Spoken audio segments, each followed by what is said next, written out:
Adrienne, yes, let's give it a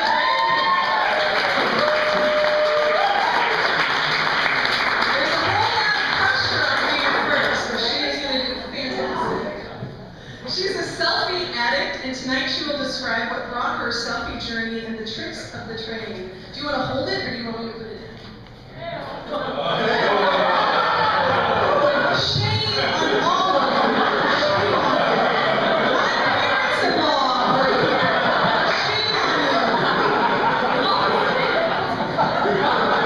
Shame on you. Shame.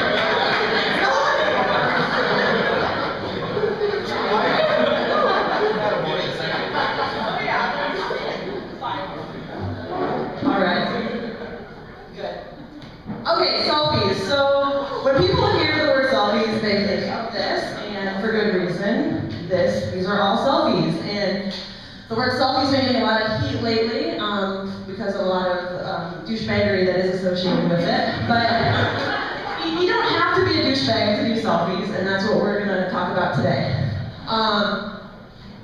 I hope I'm not a douchebag, but I have been caught in the act quite a few times of doing selfies, and if you see right here, two people, one of them, Josh and I, right here, have caught me in the act at the same moment, if that gives you any idea about the problem I have. It started as a child.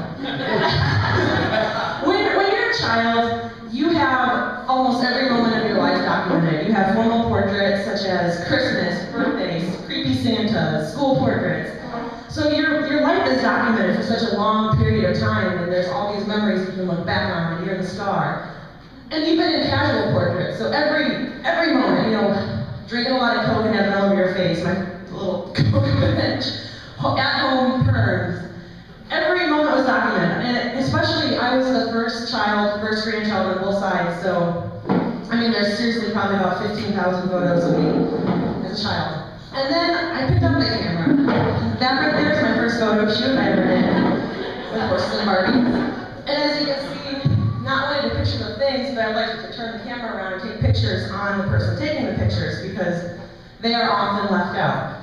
So I had a very documented childhood, and then I came to high school and I went on a trip to Europe. And it was great, but when you have the reputation of being the photo taker, you're often not in the photos. Or when you are, someone sucks at it and you get a thumb and you're backlit and you can't see it. No bitterness there. But yeah, I went to Europe and I have like one half of a picture to show from it. So this is my first selfie ever. This was in the airport, wasting the last picture on my 13th roll of film. And I made a really weird face and took a picture, but it proved that I was in an airport with a blank wall in Switzerland, I guess. I knew where it was taken. It was a memory. Then I went to college, and again, I was a documentarian, so I would often be the one taking the pictures, but I was like, you know what? I'm going to be in these too. So I would turn the camera on myself and document things like my super clean room, road trips with a friend, spooning a penguin, just chilling in the car. It just continued. I became a monster. I partially blame LiveJournal for that, because we said have your LiveJournal picture. And you didn't really want to ask anybody to take it, so you have to take it yourself. And so I mastered a lot of faces to capture emotion. And then I became a photo student, and it became socially acceptable to take self-portraits. And as you notice, I'm either holding the camera myself or pointing something at my face as if it were a camera. Such as the hairdryer and the gun, not loaded. But it became what I did, and it was embraced, and so I kept doing it. Now, when you start taking your selfies, you're probably going to start in the bathroom. There's two reasons for this. Number one, your bathroom generally has the best lighting, and two, you're probably alone, and out of scrutiny. So these are all taken in various bathrooms. I advise not to put a toilet in it. Not cool. The second most popular place when you're starting out is in the car. Do not do them while driving. That is stupid. Which I think I'm fake driving. We'll just say I'm fake driving there. But again, you have the privacy, and sometimes you're stuck waiting, and what else are you going to do but just take a little picture. So that's kind of selfie 101. If you want to get really good at it, I suggest setting up an area that's specifically targeted for selfies. Those more than beautiful portraits here with really dramatic lighting.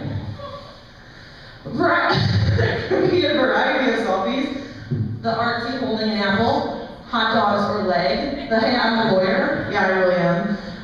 The squishing your face on the scanner, oh, look at me, I'm cute, or hey, I'm drinking a beer. It's just really about your confidence in it and just not being afraid to do that. Then there's the co-selfie, which is a selfie where you show that you're not really alone and have other people in your life. So you turn the camera on them. This became really important, like in college, law school, now, to show that I have friends and get more than just myself behind the camera. This actually became a key part of a trip I did out west, where at every state line we would stop and do a long arm picture, where one of us, probably my friend Blake, because he was very tall and has long arms, would hold the camera and get all of us in it. So we didn't need anybody else to take our group picture. We were very self-dependent and reliant. And that's probably another big thing, is I'm stubborn, and I don't want anyone else messing it up, so I do it myself.